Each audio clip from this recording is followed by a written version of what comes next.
కేవీఆర్ గారి పిల్లలు కూడా ఇప్పుడు మనతో ఉన్నారు. వాళ్ళు మాట్లాడదాం. అసలు ఏం జరిగిందన్న చెప్పు.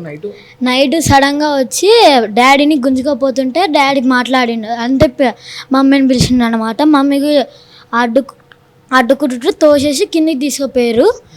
తీసుకుపోయినాక డ్రెస్ చేంజ్ చేసుకుంటా అనేసి చెప్తుండే ఇట్లా వదిలేట్లేరు, పారిపోతా అంటున్నారు. ఏమైంది దాని తర్వాత? ఏమైంది అట్లా అన్న తర్వాత?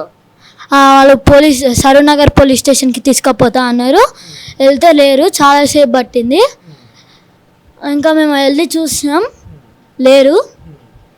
మేము తర్వాత ఎల్బీ నగర్ పోలీస్ స్టేషన్కి పోయి చూసినాం, లేరు. మళ్ళీ ఇంటికి వచ్చేసినాం అంతే.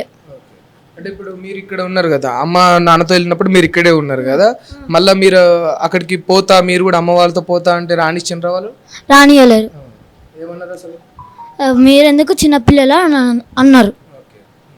బాధ అనిపించిందమ్మా డాడీని అట్లా తీసుకుపోతా ఉంటే? అనిపించింది.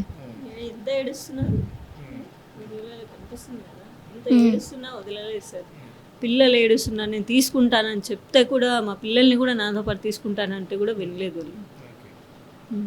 ఇప్పుడు ఏం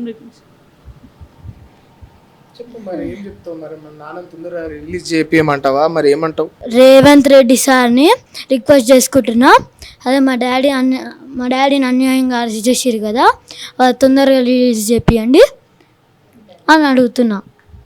చూసిరు కదా, ఇది అంటే ఇంత ఇన్నోసెంట్ పిల్లలు, ఇంత అమాయకమైన పిల్లలు ఉన్నారు కేవీఆర్కు. అన్యాయంగా ఇట్లాంటి అంటే ఈ కుటుంబం చెల్లా చెదురైపోతుంది కదా. అంటే ఎన్నో లక్షల కోట్లకు ఎదిగిన వాళ్ళు కూడా పోలీస్ స్టేషన్లో కేసులలో నెగ్గడం చాలా కష్టం. అట్లాంటిది అంటే చూసుకోవచ్చు మనం, ఒక మిడిల్ క్లాస్ కుటుంబం, ఒక మధ్యతరగతి కుటుంబం, ఆ రోజు పని చేసుకుంటే కానీ తర్వాత పూట గడవని ఒక మామూలు కుటుంబం, ఇలాంటి వ్యక్తులు, అందులో ఇట్లాంటి బ్యాక్గ్రౌండ్ నుంచి వచ్చిన వ్యక్తి ఒక జర్నలిస్ట్గా కీ రోల్ ప్లే చేస్తూ తన వంతు పని చేయడం అనేది అది ఒక గర్వకారణమైన విషయం. ఒక జర్నలిస్ట్గా ఈ ప్రపంచంలోని ఏ వార్తనైనా చదివే హక్కు, స్వేచ్ఛ అనేది ఈ భారత రాజ్యాంగం కల్పించింది.